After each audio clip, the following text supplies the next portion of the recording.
Well, as we mentioned earlier in the show, today is Founders Day in Sioux Falls, celebrating all entrepreneurs in the community. But this March 1st also means the beginning of Women's History Month. In tonight's Eye on KENLOLAND, we're looking at the growing role women are playing in the small business community across the state. Te toca a ti con el molcajete. From products you can find on your grocery shelves to services you need for your daily life. Restaurants you enjoy around town. Are you more of a jewelry person? And retail stores you love to frequent. You walk around downtown Sioux Falls, and most of those stores are owned by a woman. Many of these local favorites come to the community thanks to a woman who decided she wanted to open a business of her own. In South Dakota alone, there's over 90,000 small businesses, and 43% of them are owned by women. It's a percentage that's steadily grown over the years as more organizations are working to support female entrepreneurs in the state. There's of course some great organizations like MB with their business center, there's Startup Sioux Falls. We have a great strong network for the Small Business Development Center. Now, women on the east side of the state also have access to the Women's Business Center, a part of the Small Business Administration. Just for women that want to start their business. And not only that, but do it for free. And that's one thing that this Women's Business Center does, is free business advisings.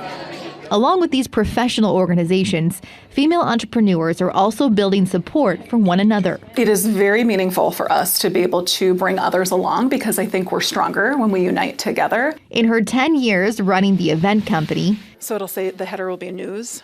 Addie Kramer has always been intentional about working with other female-owned businesses when planning events. Boutiques like Tara Shepherd or Figtails like Stacy, we try to also connect and lift them up along the way as well. She says the network of support now available to women entrepreneurs across the state is a big step forward. It was not always like that. 10 years ago, we did not have that support. But from her humble beginning, we started our business in a 133 square foot office, and there were 2 of us at that time. Kramer has helped build a nationwide company that now has 16 employees and contracts with countless other business owners all over the U.S. We plan events in 22 different states across the country, and this small company in Sioux Falls, South Dakota is having this impact on so many other lives. Would love to hear the updates on the blog. She says continuing to grow the network of support for South Dakota women will help more feel empowered to take the big step of entrepreneurship. Leaving an industry where I had a good salary, I had health benefits,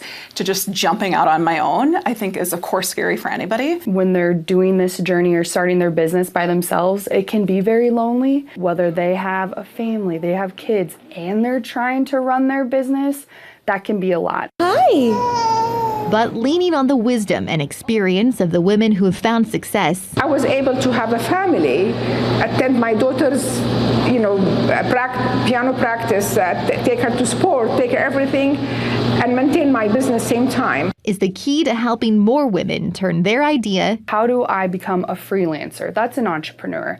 How do I open a food truck? How do we make those people realize that they are a small business owner? Into a successful, thriving new business. When you're opening a daycare, something like that, how do we make them realize that they can be a business leader? I think women can really strengthen their business once they get into that mindset. Again, making connections and networking with other women in business is an incredibly important part of entrepreneurship. There are several opportunities for women across the state to connect throughout the month of March. We have some of the women's business events with this story on KENLOLAND.com.